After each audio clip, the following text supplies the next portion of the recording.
Assalamu alaikum wa rahmatullahi wa barakatuh. So, just reviewing, some of you are going to have to remind me where we stopped last time. Story of Yusuf, and I think we were at the point where he was entrapped in the house of Aziz by the wife. And they went through this episode of chasing after him, getting to the door. She rips the shirt off his back, right? And it's that instance that they see the husband's at the door. And someone from within the house says, look, if you want to know who's telling the truth, look at how the shirt was cut. Look at where the shirt was cut, right? And eventually the husband comes to the conclusion that his wife is actually at fault, and he says the following. This is ayah number 29 in the surah. He says, Yusuf a'rid an hada wastaghfiri li dhanbiki innaki kunti min al-khati'in. Yusuf a'rid an hada. What does a'rid an hada mean? Forget about this. Forget about this. Let's not make this a big deal. I don't want you to speak to anyone about this. I don't want you to make a big deal of this. And he turns to his wife and he says, you've certainly been in error. And I said that this is a very casual response to how big of a situation this is, right? But before we get started, I want to ask you a question on a completely different topic. Where does Allah subhanahu wa ta'ala speak in the Quran about the gates of Jannah? Very different topic. Just thought I'd go there for a second. Gates of Jannah. Does Allah subhanahu wa ta'ala speak in the Quran about it specifically? Does anyone know? What about a hadith? A hadith that mentioned the gates of Jannah. Does anyone know what? Yes? Maybe that Hazrat Abu Bakr Siddiq, when he reached paradise, all gates of from all the gates, yeah. Okay, so the hadith of the Prophet ﷺ, where yes, he describes the gates, and Abu Bakr will enter from all the gates. Yes, did you have another one? Gate of fasting. Yeah, fasting. Gate of fasting and so forth. Yeah, all of these are the different types of gates. At one time we'll go through them in detail. But the Prophet ﷺ has a hadith where he says that the entrances, when you go through the door, it has sides. There's a hadith where he says the gates of Jannah are 40 years in walking.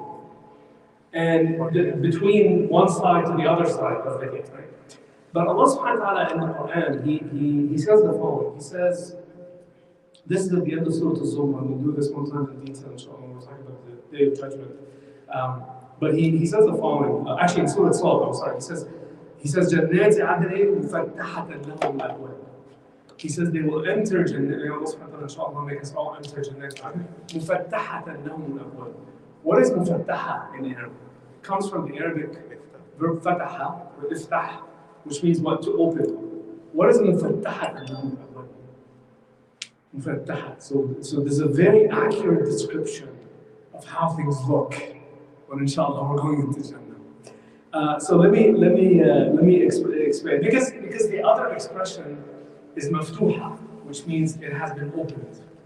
Mufattaha suggests the following. And let me give you a dunya example for a second. Work with this example. Let's say you were invited to the palace of a famous king or a famous queen, like very famous king or very famous queen. When you get to the door, you ring the doorbell, and then like, what's your name?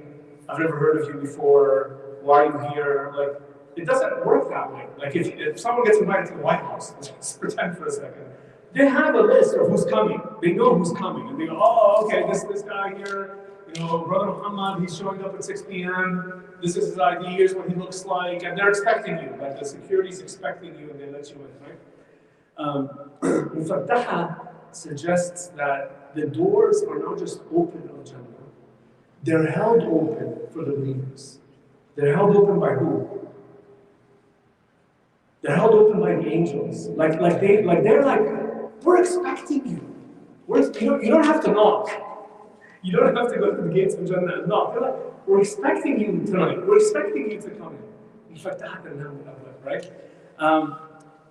Verses when Allah subhanahu wa ta'ala protects us, when Allah subhanahu wa ta'ala speaks about the gates of Jahannam, حتى إذا جاءوها فتحت أبوابها. In Surah Al-Zumar, Allah subhanahu wa ta'ala describes the disbelievers going into Jahannam.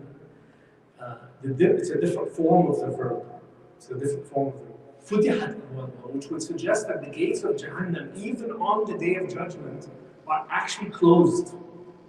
They're actually closed.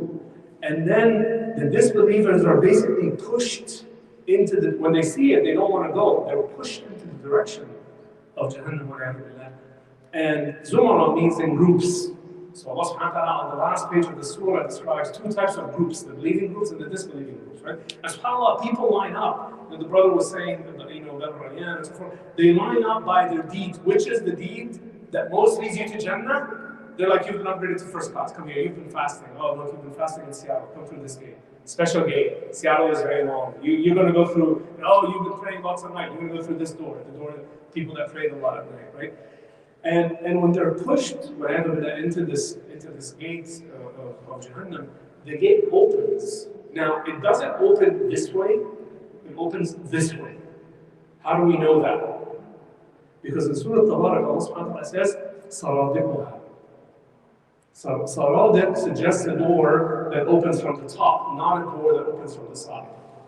Yeah, correct. So Jahannam, the doors open to the top, upwards. People are thrown in and then it shuts, and then it opens and it shuts. But the gates of Jannah, when they're welcoming in the believer, they're there, they're holding the gate. You don't have to do anything. They're ready for it. Just come in. Talk about that in more detail, inshallah, when we get to Surah Al-Zumar. I brought a piece of paper that has some notes stuff. Okay, let's go back to Yusuf alayhi salam. So, Yusuf هذا واستغفري لذنبك إنك كنت من الخاطئين. And this basically just speaks about the forgiveness, it speaks about the corruption of that class of society. And this isn't just the story of Yusuf, this is even up until today. And the fact that when he says it also suggests that he sees this as a pretty big deal. Like this is a big deal. And when he says this to his wife, the part of the fitrah of the human being, even if they're not a believer, is this is just a terrible thing. It doesn't matter what system of belief you come from, even right with that kuffar, because this is the fitrah of humankind. Right? We talk about the fitrah of how Allah creates us. We don't have to struggle as Muslims to know that there's one God that we have to worship. We don't have to struggle to understand that we have to pray. We don't have to struggle for that, because this is all the fitrah of humanity, right? So the following ayah, وَقَالَ نِسْوَةٌ فِي الْمَدِينَةِ امْرَأَةُ الْعَزِيزِ تُرَاوِدُ فَتَاهَا عَنْ نَفْسِهِ قَدْ شَغَفَهَا حُبًّا إِنَّا لَنَرَاهَا فِي ضَلَالٍ مُبِينٍ. So then some women from the city gossip, the chief minister's wife has fallen in love with her servant. Shagaf in Arabic means not just fallen in love, but shagaf means to be completely overtaken, overcome by the love of the servant. She's out of her mind, she's crazy. How could she be doing this? Doesn't she know where she comes from, where he comes from? Doesn't she know he's a slave and she's like the princess of the castle? Doesn't she know? So this news now starts to spread. And she gets word of the news.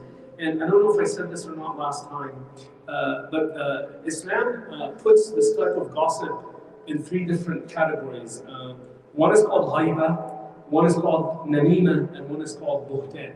Ghaiba in Arabic means to speak about someone behind their back. And ghaiba, may Allah subhanahu wa ta'ala protect us, or this notion of backbiting leads to adab al-qabr. One of the reasons why adab al-qabr is ghaiba, because of the hadith of the Prophet ﷺ, right, where he is walking and he passes by a grave and he says that the people in this grave are being punished. And he says one of them used to walk around between people with ghaiba, and the other one used to, so you know what the other one used to do? The urine? He used to urinate in public places. And therefore this is not allowed, not permissible in Islam, and leads to this type of punishment, right? So this is the solution of ghaiba. What is namima? Gossiping? Yes, namima is tattletale, namima is gossiping, right? Tattletelling or gossiping with the intention of spreading the news. And it typically never really has a good intention. Like namima people don't do namima with good feelings. They do namima to spread some kind of nasty thing going on, right? And then the last is buhtan, that's the worst type. Buhtan is where in English means slander. Right? You slander someone, something they absolutely did not do, right? And this is a huge offense in Islam.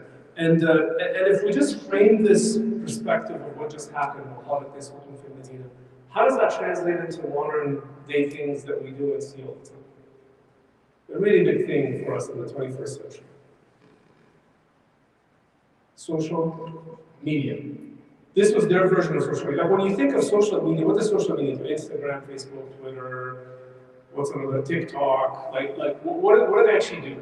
One sentence. What does social media do? Spread the news. Spread the news. That's it. Social media is about spreading the news. And don't give me a complicated, it's about, no, it's not what I mean. It's about spreading the news. Whether it's pictures or videos, it's about spreading the news. And so their version of social media was these slaves and servants met each other, buying things from the market. Hey, did you hear what you know what happened really? And now the news is being spread. So it finally gets back to who? To the lady that started this whole thing, right? And she's infuriated by the fact that they're speaking about her behind her back. And so Allah subhanahu wa ta'ala says, فَلَمَّا سَمَعَتْ بِمَكْرِهِنَّ أَرْسَلَتْ إِلَيْهِنَّ. So she comes up with the scheme where she invites them to her house. أَرْسَلَتْ إِلَيْهِنَّ literally means send them invitations. Come to my house. We're friends. Come to my house. I haven't seen you in a while. Come to my house. I miss you. أَرْسَلَتْ إِلَيْهِنَّ. Right? And then Allah subhanahu wa ta'ala says, وَاعْتَدَتْ لَهُنَّ مُتَّكَأً. What is a muttaka? Something to lean on. Yeah, something to lean on. A muttaka is not a chair. A muttaka is not a chair. Muttaka is a thing with a back where your legs are spread forward or on the side and you're kind of leaning like this. Right? And Allah subhanahu wa ta'ala describes actually this in Jannah. So people in Jannah, we're not just sitting like this, we're actually muttaki'een. This is one of the positions, Allah subhanahu wa ta'ala all grants Jannah of people in Jannah. So she gave them this amazing luxury in her palace. Right? They're muttaqeen. They're not sitting down on a dining table. No, they're nice, and there's like fruits and there's water flowing by, and servants are walking back and forth. Food is coming, right? وآتت كل واحدة منهن سكينا, and she gives each of them a knife. وقالت أخرج عليهن. So she says to Yusuf, walk out in front of them. Hand them these fruits, hand them these bananas, give them something, right? فلما رأيناه أكبرناه وقطعن أيديهن. What does أكبرناه mean? أكبرناه. When they saw him, أكبرناه وقطعن أيديهن. What does أكبرناه? When you say Allahu Akbar, you say Allahu Akbar. أكبرناه means, so think of of a non-Muslim way of saying Allahu Akbar. It's like, good God, oh my God, this is amazing. Like this is kind of the expression. أكبرناه, right? وَقَطَّعْنَ أَيْدِيهُنَّ. And now they're not paying attention and they start to cut their own hands, right? وَقَطَّعْنَ أَيْدِيهُنَّ. And by the way, there's different opinions from the Mufassirin about how badly they cut their hands. Like, did they actually, is it deep where they have to go to the hospital and get stitches, or was it just scratches?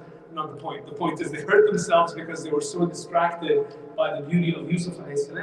And there's another. وَقُلْنَا حَاشَ لِلَّهِ. Let me just finish this. وَقُلْنَا حَاشَ لِلَّهِ مَا هَذَا بَشَرًا إِنْ هَذَا إِلَّا مَلَكٌ كَرِيمٌ. إِنْ هَذَا إِلَّا مَلَكٌ كَرِيمٌ. So they say, they come and say, good God, this cannot be a human. This is a noble angel. Do they believe in angels?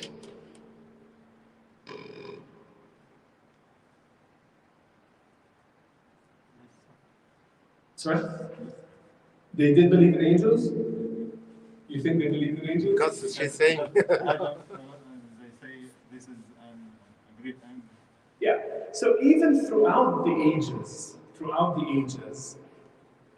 we believe in, alhamdulillah, as Muslims, we believe in angels the right way we believe in angels. The right way you're supposed to believe in angels is the right way to believe in angels. The right way you're supposed to believe in Allah is the right way we believe in Allah.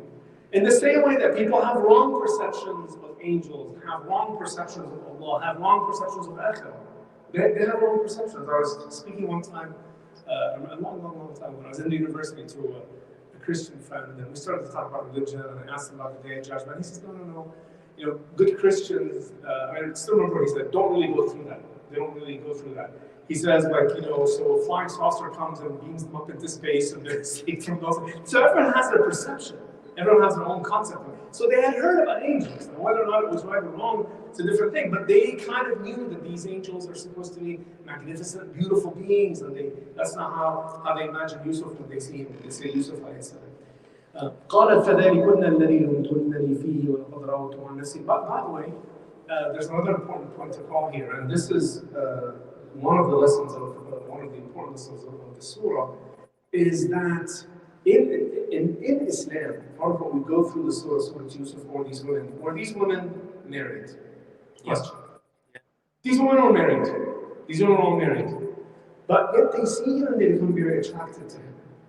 Right? The woman, and yes, Yusuf was very beautiful, but Allah subhanahu wa ta'ala is trying to tell us that this notion of sexual desire is a natural human instinct. What's the problem with it? What's the problem with it? Is that there's a right way to unleash it and there's a wrong way to unleash it. So in Islam, we don't suppress these desires. That's why, alhamdulillah, we have marriage. That's why we say when people attain, a certain age, they can rightfully get married. This is part of what our deen encourages, right? So in everything in Islam, there's a proper halal way of doing things, and there's a haram way of doing things. The same way that someone wants to get a job. You can work at a bar, or you can work at a warehouse. You can do this, or you can do that. So both give you money, but one's wrong, very wrong, and one's very right. So this is another important thing that we need to understand, is that none of the natural human, we're not a deen, for example. There's other religions, I come from Egypt, and in Egypt there's a group of Christians called Coptic Christians. And these Coptic Christians, many of the very devout ones, they live in a monastery. You probably know this about the Catholics as well in Europe. They suppress themselves from marriage, and this is not natural. This is not natural. By the way, this is referenced in the Quran in the story of Isa AS. Like how they went off and hid into the mountains and said, we're disconnecting from dunya, never getting married, fasting. This was never required of them. This is not what Allah subhanahu wa ta'ala asked them for, because it's a suppression of natural human emotions, right? So she naturally responds, and she said, this is the one whose love he criticized me. I did try to seduce him, but he firmly refused. Now, by the way, before I move on, so here she says, I tried to make him do this. وَلَقَدْ رَاوَدتُّهُ عَنْ نَفْسِي فَاسْتَعْصَمْ. What does فَاسْتَعْصَمْ mean in English? He didn't just refuse. He didn't just say, check in with me tomorrow. He didn't just say, take my cell phone number and text me. He absolutely stopped it from the beginning. So there's lessons in this area for us, and when we talk about teenage relationships, right, between boys and girls. Oh, text me, do this, do that. The right thing to do is to stop it right away. It's not to wait for 3 years when you're 23 and I'm 25 and I have a job. No. Stop it. If you, alhamdulillah, both of you are still around in 4 or 5 years, okay, you can get married then. But the right thing to do is to stop it right away. Whether it's on social media, whether it's a school relationship. And the example, by the way, just in the series of ayat of the situation with Yusuf AS and the mother of the minister and the wife of the minister and so forth, shows his love. It's very strong emotion, right? Which is not this notion of, which is another important. I mean, one of the key things that we learn in Islam is this concept of morality. Like our children, when they live in this country, subhanAllah, I was just talking to a friend of mine about this yesterday. The baseline they establish for what's right or wrong is what? What's the baseline they get in their minds of what's right or wrong? What is legal, what is illegal? What is legal, what is illegal? It's a really good answer. Or what do their friends do, what do their friends not do? What do they? And that's not the right baseline. What's the right baseline? It's Islam. The right baseline is Islam. You can get good and you can get bad, but the right baseline for you to think about, it's not because suddenly weed is legal that we should have, or marijuana is legal that you should have. It doesn't make it halal. You understand? So this notion of morality is extreme. It's what Allah subhanahu wa ta'ala is speaking about. When she says fastasam, he has a really moral, modest attitude. When I talk to non-Muslims and we describe hijab, they say, the women have to wear this, the women have to wear that, and we know how to respond. We've been in these situations. Part of it is modesty, and then the other thing that's really I find interesting, at least one time, I say hijab actually applies to men and to women. Hijab in Islam applies to both. But the extent is different. So this concept of fastasam, the modesty of a man, is also required. It's not that men can walk around naked in Islam. We also have our own form of hijab, but the Prophet ﷺ defined that. Defined where your modesty is from, and the extent. The woman also has to have hijab and be modest. The extent of the woman is different from the extent of the man, but it's required from both. So this is an important thing also for us to understand, right? So Yusuf ﷺ clearly feels like he's now being cornered. It's not just the wife of Aziz, but it's all these women friends that came over and they're probably like whistling or doing whatever they're doing. Can I have your text number? What's your Instagram, right? So this is Yusuf ﷺ. قال رب السجن أحب إلي مما يدعونني إليه وإلا تصرف عني كيدهن أصب إليهن وأكن من الجاهلين. Yusuf now makes a dua.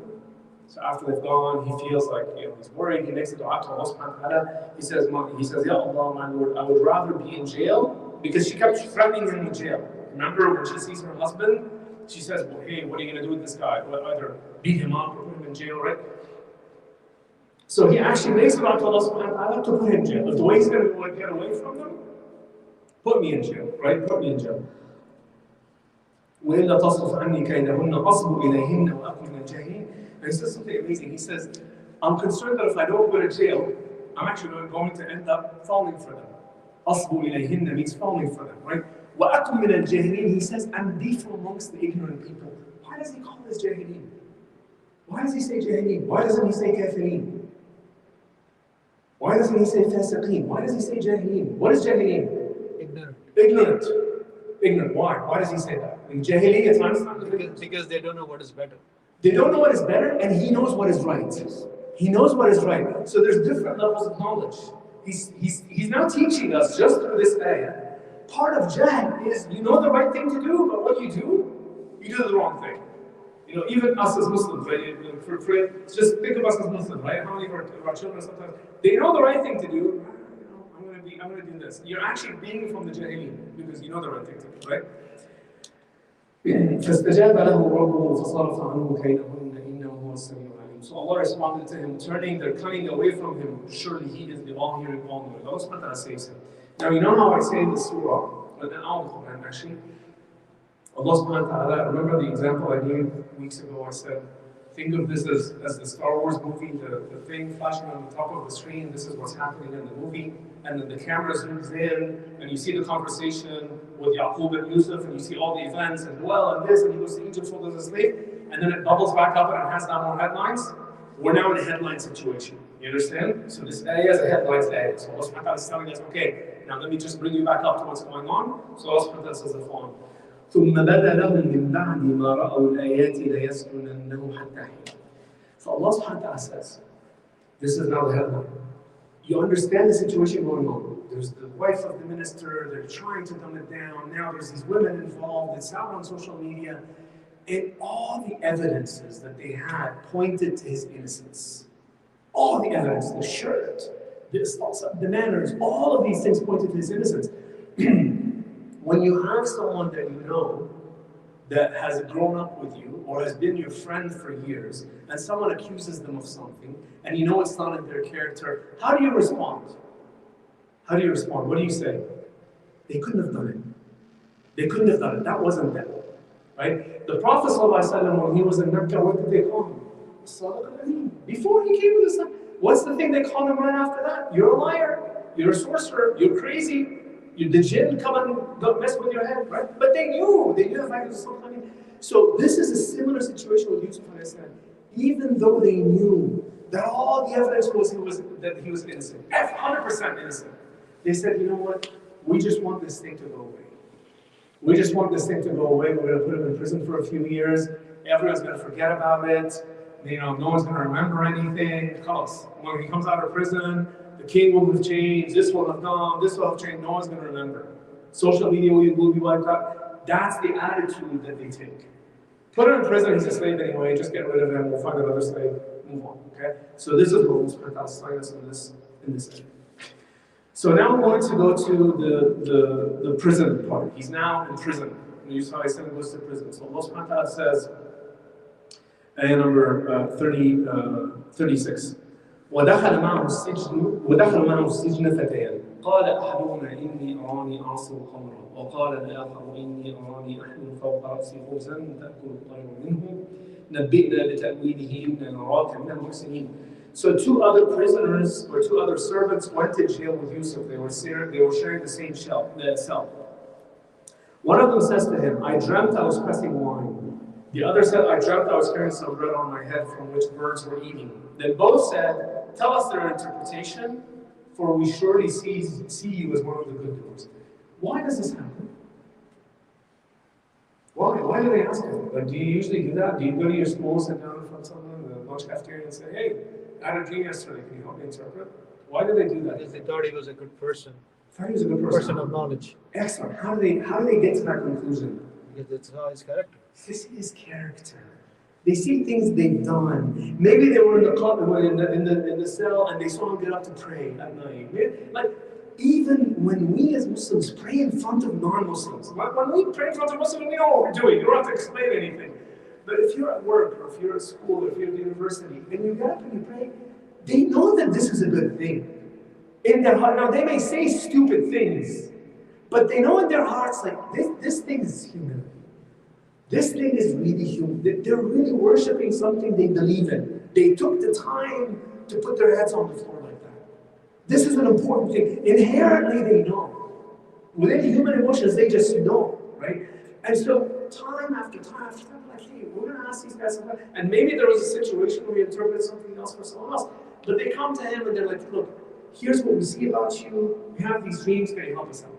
Now, it is said, different Mufassirin have said, yes? I think after that, the surah, فأنفاه الشيطان ذكر ربه فلبث في السجن بضع سنين. Yeah, for one of the prisoners.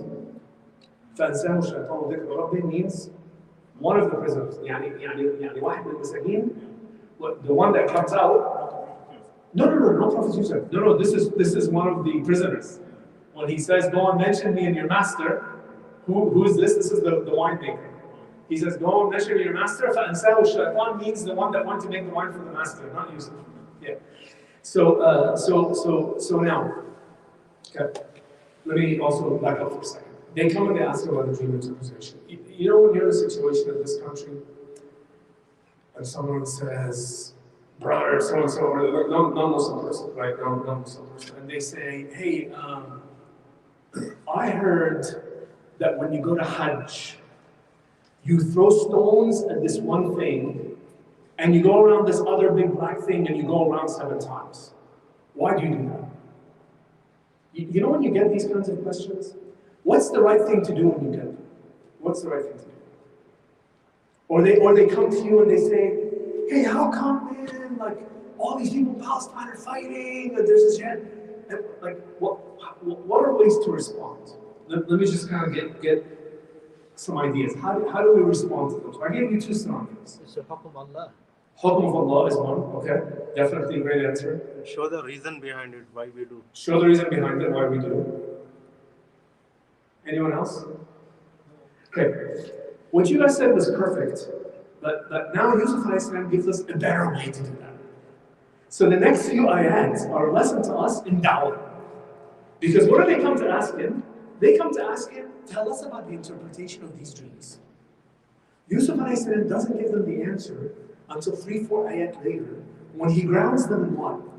What is Islam? What is Islam? Before I tell you about why we do this thing with the Kaaba, or why we go around here, or why this is happening there, or why we do let me just explain to you what Islam is about. You know, the example I'd like to give, you have a 3rd grader in school, and he or she comes to you and says, hey, can you help me understand differential equations? You can't explain differential equations to a third grader in school, 7, 8 years old. What do you tell them? No. First you have to learn addition, then you have to learn subtraction, then you have to learn multiplication, then you have to learn division, and then over the time you will learn differential equations, correct? It's the same thing with these types of questions for us as Muslims. So Yusuf a.s. and all these kinds of questions are da'wah opportunities for us, all of them. Like, we should not shy away, we should answer the question, but it's a da'wah opportunity. So he gives us a lesson in a da'wah opportunity when they come to ask him about the dream. They came to ask him about the dream. The first thing he does is, he says, let's just take a step back and learn Islam first. I'm going to tell you about the pillars of Islam. I'm going to tell you about the fact that we believe in Allah and the angels and the messengers, and then I'm going to get to your dreams, right? So his first statement is قال لا يأتيكما طعام ترزقانه إلا نبأتكما بتأويله قبل أن يأتيكما. So the first thing he says, listen, no food will come to you. You guys are asking me about these dreams. No food is going to come to you in prison except I'm going to tell you about this food, what's on the menu, before you actually get the food. Why does he tell them that? Establishing the knowledge. Establishing the knowledge. Did anyone else in the Quran do this? Something very similar. Very similar. Isa alayhi salam. Maida. He says, he actually before Maida, he says to his people, I will tell you what you're eating, and I will tell you what you're saving in your house. You have $1,000, you have 500, you have 2,000, you have 3,000, you have. Why does he? This is part of what he's proving as he's a messenger. By the way, the money of the Mufassirin said, why did Isa alayhi salam especially have it? Because they were withholding the money of the orphan. At the time when he came to Bani Israel, one of their commandments is, just like one promise is, to protect the orphan. You're not to take away from the money of the orphan, except investing it for what's good for the orphan. The orphan's young. You've been entrusted $100,000 for the orphan. It's not yours to take, it's not mine to take. But if you want to invest it in a way that makes it better for the orphan, you can do that. You can do it, but it's not mine to go buy a fancy sports car. You understand? So Yusuf does something similar. He says, let's first establish things that I'm knowledgeable, and the first bit of proof I'm going to give you is no food will come to you until I tell you what it is before you get it. Then he makes something super clear. He says, ذَلِكُمَا مِمَّا عَلَّمَنِي رَبِّي. What does he tell me? What does he tell me? Same ayah. So I'm going to tell you what comes, but this knowledge is knowledge from who? Allah. From Allah. Allah has taught me this knowledge. This is not my own knowledge. Who did something similar in the Quran? Another messenger. Isa alayhi salam again. Isa alayhi salam again. When he proves to the Nabi of Islam he's a messenger, he says, I'm going to take mud, form it in the bird, and blow it and it's going to become a bird. What? Bi-idhnillah. I didn't do this. I didn't do this of myself. It's only from Allah that I can do this. Right? When I heal those blind and the lepers, it's what? By Allah's permission. Bi-idhnillah. When he brings back the dead, it's bi-idhnillah. So Yusuf does the same thing. He says, I'm going to show you now some of these things, but this is not not because I'm Superman, it's because bi-idhnillah. This is only from Allah. So he grounds it in the fact that knowledge is only from Allah. Then he starts off. He says, إِنِّي تَرَكْتُ مِلَّةَ قَوْمٍ لَا يُؤْمِنُونَ بِاللَّهِ وَهُمْ بِالْآخِرَةِ هُمْ كَافِرُونَ. He says, I have shunned the faith of a people who disbelieve in Allah and deny the hereafter. What you'll see in his dissertation to the prisoners is a gradual increase in knowledge. Back to the questions about Islam or the algebra equation, you don't start off by explaining the algebra, you start by building the knowledge. He does the same thing with them. So what did we just learn here, just in this first ayah? He gives them a couple of facts. There's a creator, his name is Allah. The knowledge that I have that I'm going to tell you that's going to be really impressive is only from him. I have left the system of life of a people outside this prison. You guys know what I'm talking about. Like he's like, we lived in this society together. We were both servants at different houses, but you know what they do outside? I left that community, that kind of belief. I've left it. And then he says, what does he say at the end of it? They don't believe in one. In a day of judgment. He's telling them that there's a day of judgment. He's telling them there's a day of judgment. We believe in Allah. You know when we say one of the foundations of Iman and Islam, believe in Allah, believe in the angels, believe in the message, believe in the books, believe in the day of judgment. He explains to them that there's a thing called the day of judgment that's coming. Don't just think that, they have these systems like in Egypt where you bury them and you give them their wealth and then they're resurrected or whatever into a bird. He said, no, these things are wrong. That's not what we believe as Muslims. He's explaining this to them, right? Okay. Incidentally, just a quick example. When he says, "Inni taraktu millata qawmin la yu'minun." So he says, I have left the millah, the system. By the way, millah, is this used in the Quran in any other context? Very famous. Millat Ibrahim. MashaAllah, millat abikum Ibrahim, the millah of your father Ibrahim, the religion, the system of life of your father Ibrahim. So he says, I've left the system of life of the Prophet, millah, same word being used. When we say, La ilaha illallah, we as Muslims, we say, La ilaha illallah. What's the first part that we're saying? La ilaha. We're negating everything that's worthy of worship except for Allah. It starts off with exclusion. I'm not worshiping money. I'm not worshiping the statues of Quraysh. I'm not worshiping the gods of India. I'm not worshiping the Catholic Church. I'm not worshiping the Pope. I'm not worshiping Jesus. I'm not worshiping any of that. I'm only worshiping Allah. Right? So this is a clear. When Sayyidina Mu'adh ibn Jabal, anyone know the Sahabi Sayyidina Mu'adh ibn Jabal? Very famous. Where did the Prophet ﷺ send him? Yemen. MashaAllah, he sent him to Yemen. And what did he say? He says to him, Ya Mu'adh, go to the people of Yemen. Teach them that there's La ilaha illallah. When they accept, teach them that Allah subhanahu wa ta'ala has given them 5 prayers that they must do. When they accept, let them know that there's a zakat that they have to pay. When they accept, let them know that there's a Ramadan they have to pass. When they accept, let them know that there's a Hajj they have to do. It's a gradual increase in knowledge, and it starts off always with the foundation. Right? So this is what he's teaching his fellow prisoners in prison. So ayah number 38. واتبعت ملة آبائي إبراهيم وإسحاق ويعقوب ما كان لنا أن نشرك بالله من شيء ذلك من فضل الله علينا وعلى الناس ولكن أكثر الناس لا يشكرون. So he says واتبعت ملة آبائي إبراهيم وإسحاق ويعقوب. I follow the faith of my fathers Ibrahim, Ishaq, Yaqub. Why does he mention the 3 of them? Why doesn't he just say Yaqub, his father? They're not bringing new religion from the past. He is Not bringing a new religion.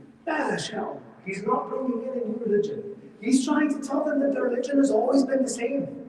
When we speak to the non-Muslim, we say this. We say, listen, La ilaha illallah has always been there. This is not some new invention of Islam. It's always been there. Right? It's always been. People keep getting it wrong. Right? So I have followed the millah of the previous messengers. What's the other message, by the way, of mentioning Ibrahim wa Ishaq? What's the other message? That we believe in all the messengers. We believe in all the messengers. So this message is not just the same, but other messengers came before to say the same thing. Right? Okay. ملة آباء إبراهيم وإسحاق ويعقوب ما كان لنا أن نشرك بالله من شيء. He says that it's not right for us to make shirk with anything else with Allah. ذلك من فضل الله علينا وعلى الناس. So he says we don't associate. So this is how La ilaha illallah. We don't associate anything with Allah in worship. This is part of Allah's grace upon us and on humanity. Right? And again, you look at, for example, the Quran, وَمَا أَرْسَلْنَا قَبْلَكَ مِنْ رَسُولٍ إِلَّا نُوحِي إِلَيْهِ أَنَّهُ لَا إِلَهَ إِلَّا أَنَا فَاتَّقُونِ. Same format of this ayah, repeat another, لَا إِلَهَ إِلَّا أَنَا فَاعْبُدُونِ. In other words, the Prophet, our Prophet ﷺ, is being informed, the message that we have granted all the other previous messengers is, لَا إِلَهَ إِلَّا اللَّهِ لَا إِلَهَ إِلَّا أَنَا فَاعْبُدُونِ. There's only one Allah, and that's me, so worship me. Right? So this is the same message that has been coming from the previous messengers, right? And then he ends it with something amazing. But most of humanity, لكن أكثر الناس لا يشكرون. What is the يشكرون? They're not thankful. They're not thankful. Why are they not thankful? Why is he saying this? Why is he not saying this? Because they do kufr. Because they do kufr. Because Allah subhanahu wa ta'ala sends messenger after messenger after messenger after messenger. And every time what happens, humanity gets it wrong. And wrong, and wrong, and wrong. And they're not thankful or appreciative of the fact that Allah subhanahu wa ta'ala is giving us all of these chances to believe. On Friday I was teaching a class, and I said the following. I was describing actually one time about Day of Judgment. And let me just say what I said on Friday. For someone to enter into Jahannam or Nar Yawm al-Qiyamah, Allah subhanahu wa ta'ala says all from this. They have to be a total loser. They have to be a loser. Like there's no other way. You know how, like now it's like, you loser, they have to be a total loser. Why? Because there are so many opportunities that Allah puts in front of us for the Muslims in particular to be saved. So many opportunities. Allah subhanahu wa ta'ala, the Prophet teaches us between Ramadan and Ramadan what happens?